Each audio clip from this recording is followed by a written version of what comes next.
There is a taste in here that you cannot find in other vegetables. And the more you eat, the more it's become tasty and you keep on, asking for it. What this farmer in Hawaii is talking about is not a vegetable, it's a tree. And while Vicky Domingo says it has an unusual flavor, there's more to this tree than meets the taste buds. You keep on eating and eating and you can feel your body is more energetic, more healthy, and you can see the difference. You're not dropping, you keep on, just so active. Domingo says she has grown this tree on her farm for more than 25 years. She harvests moringa twice a week all year round.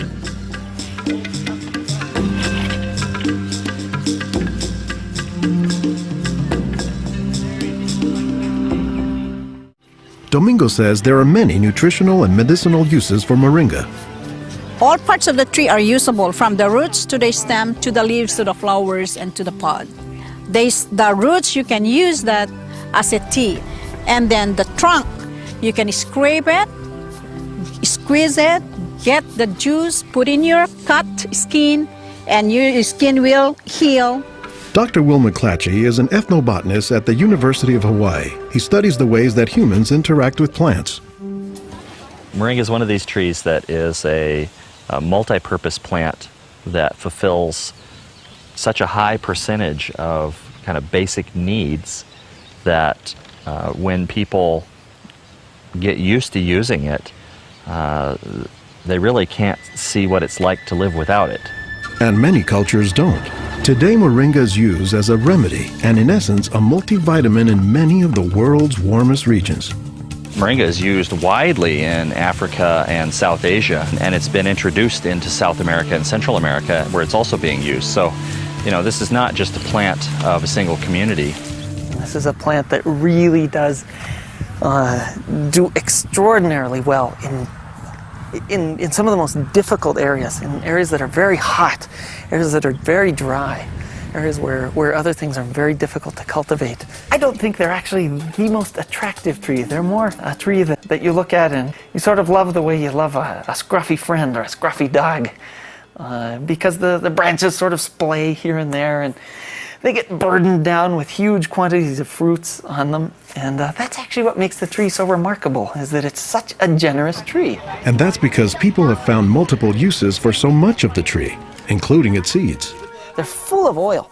You press the seeds, and then this wonderful aromatic oil comes oozing out, which you can use for cooking, you can use for cosmetics or lubrication or whatever. And the cake, the press cake, the stuff that's left over after pressing the seed, that is what's used for water purification. Water purification, Olson says, is especially useful in developing countries where clean water is hard to come by. But the benefits don't stop there. Some of the things I think are most exciting about moringa is, for example, the high vitamin content. There's a lot of vitamin A in the leaves. And worldwide, that's a problem. A lot of people have problems in development of their eyes because they don't have enough vitamin A. Moringa's vitamin A content, and its content of vitamins in general, has caught the attention of scientists around the world. So I started to read about moringa, and I was absolutely amazed about the richness in nutrients, in many antioxidant compounds, in vitamins. Dr. Monica Marcoux is a pharmacologist who has studied many plants. She has done extensive research on moringa and says it has significant nutritional potency. This subject is one of the topics of her recently published book, Miracle Tree. To me, it was just a natural pathway from my scientific background and my love for trees to writing this exciting book on one of the most exciting and extraordinary trees of our world. Marcoux spends much of her time looking at trees and plants, both as a pharmacologist and as an artist. While Marcoux, the nature photographer, is grabbing shots of plants, Marcoux, the pharmacologist, says she has a bigger concern. We are having an epidemic of cancer and cardiovascular diseases and many other chronic diseases. It's because we basically do not eat what we are supposed to eat. Most of the plants are famous for a particular type of nutrient, like for instance the orange or the lemon is famous for a high content of vitamin C. The spinach, for instance, on the other hand, is famous for its iron content. Moringa is very unusual because this single plant contains a wide variety of nutrients, but also in quite very high amounts. Marcoux says this concentration of nutrients combined with low calories and low sodium content makes moringa an ideal energy food or supplement that can help offset the typically unhealthy Western diet. Many of the Westerners are also deficient in antioxidant and anti-aging substances that are mostly found in plants. Antioxidants, according to the National Institutes of Health, protect the body's cells and may prevent cancer. And Marcoux says moringa is a treasure trove of antioxidants that happen to work hand in hand. Antioxidant substances and antioxidant vitamins work together in the body. For instance, it's known that selenium works better in the presence of vitamin E. Moringa has high amounts of selenium and has also vitamin E. Moringa is well known for being a good source of leafy green vegetable protein. And you don't get a lot of protein out of many vegetable foods other than like beans and things like that. So getting it out of the leaves is really a big deal. And while there are a few other plants like soy that are protein rich, Olson says moringa is special. I have a lot of food allergies. I'm allergic to wheat, I'm allergic to eggs. Soy tends to be a fairly highly allergenic food. It causes allergies easily in many people. We think that this is because of the form that some of the proteins are in soy.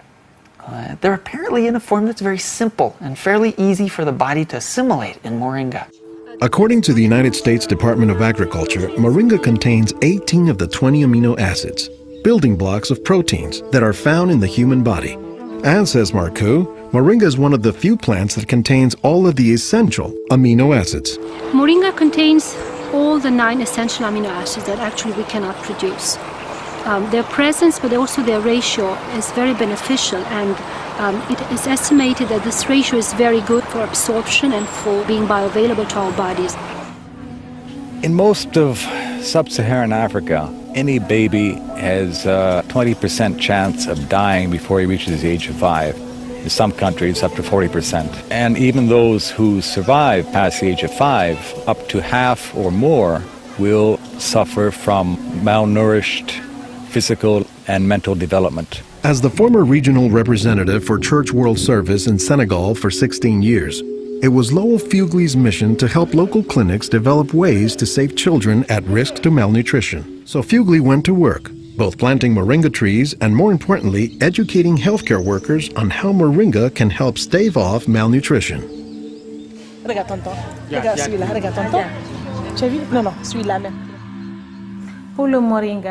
I was trained in 1998, and right away we saw the virtues of using moringa because of its very high nutritional value. So we began using it right away on an experimental basis. Healthcare workers learned to grow their own moringa trees, dry the leaves, and pound them into powder, maintaining all the nutrients. Nursing mothers were taught to add a spoonful of moringa to their food morning, day, and night to increase their milk production. They were also told to add moringa to all of their family's meals. As people changed their habits, Fugle says the results were clear, especially among children. They'll look happier, they'll have more energy, they'll smile. When they came to the clinic, limp, eyes drooping, no energy. And within 3 weeks, you see them bigger, healthier, and smiling. We observed that it was much, much more effective than the classic system we had been using, which was based on imported and costly products, such as milk powder, sugar, and vegetable oil. With moringa, people can go into town and find it themselves. Our diets are pretty bad, although they are improving. But one of the reasons they're improving is because we're starting to adopt more and more of these kinds of plants. I've been in villages where the only trees that survive and grow well are Moringa oleifera, which is really amazing when you consider how many useful things the tree provides. Moringa it comes very close to being a perfect source of nutrients in terms of variety and concentration. So that is, I think, very unique about this moringa tree.